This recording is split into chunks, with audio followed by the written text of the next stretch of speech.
friends. This week we've been talking about character inferences. And remember, character inferences are when we make decisions about characters based not on what the author tells us on the page with their words, but by looking carefully at the way the characters look, by looking at the things that they say and do.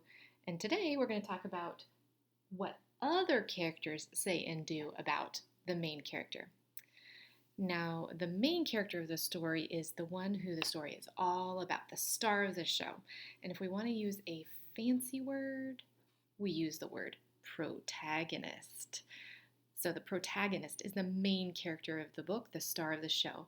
And if we want to learn more about the protagonist, we start to pay attention to how other characters act around our main character. So today we're going to take a look at a book called Grumpy Monkey. And Grumpy Monkey here is the star of the show. He's the protagonist. And as you can probably tell just from this cover, he's grumpy. So let's see how other characters treat him and see if that tells us a little bit more about who he is. All right.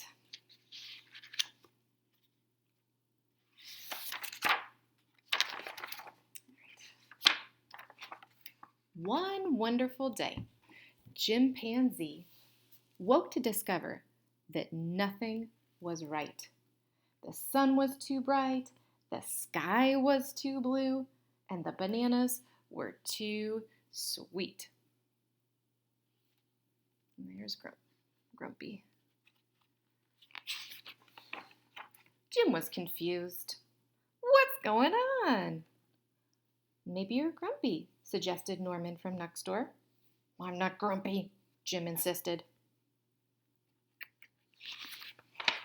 On his walk, he met Marabou. Jim's grumpy, Norman told Marabou. Why are you grumpy, Jim? Asked Marabou. It's such a wonderful day. Grumpy? Me? I'm not grumpy, said Jim. But look at how you're standing, Marabou said. It's true, said Norman. You're all hunched. So, Jim loosened up. Then he ran into Lemur. Jim's grumpy, Norman told Lemur. Why are you grumpy, Jim? Asked Lemur. It's such a wonderful day. Grumpy? Me? I'm not grumpy, said Jim. Your eyebrows look grumpy, said Lemur. It's true, said Norman. They're all bunched up. So Jim raised his brows.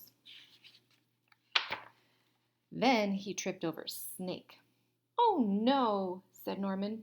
That's the last thing you need when you're feeling so grumpy. Grumpy? Me?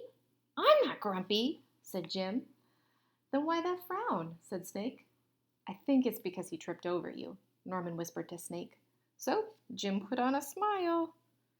Yikes, that does not look like a very sincere smile.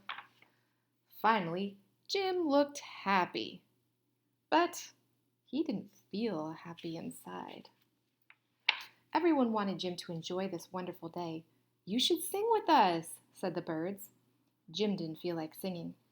You should swing with us, said the monkeys. Jim didn't feel like swinging. You should roll with us, said the zebras. Jim didn't feel like rolling. You should stroll with us, said the peacocks. Jim didn't feel like strolling. You should lie in the grass. You should stomp your feet. You should take a bath and make a splash.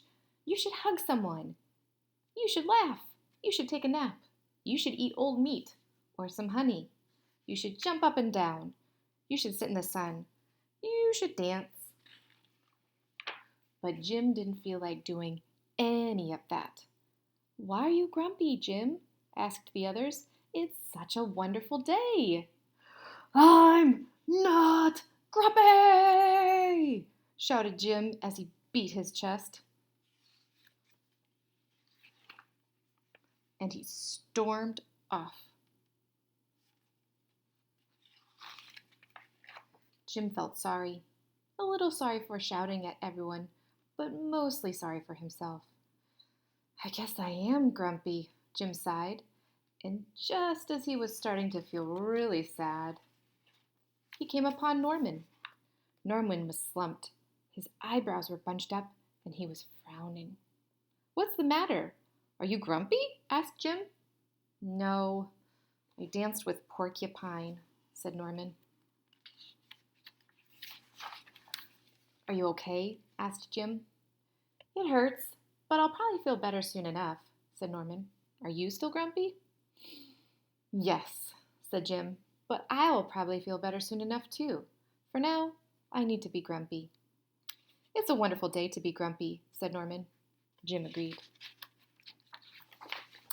And he already felt a little bit better.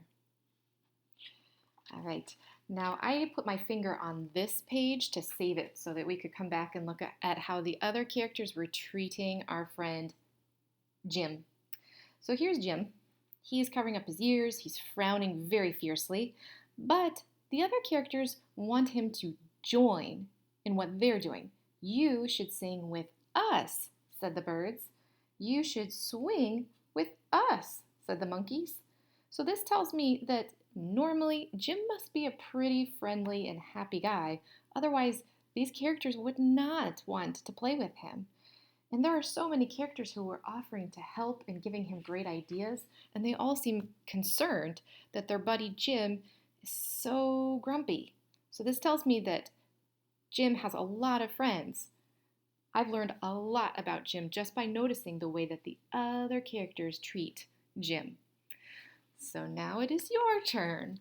I want you to read for 20 minutes. You can read books from Raz Kids or from your own library, and you're going to be looking for ways that the other characters treat your main character, your protagonist. All right, happy reading. Bye-bye.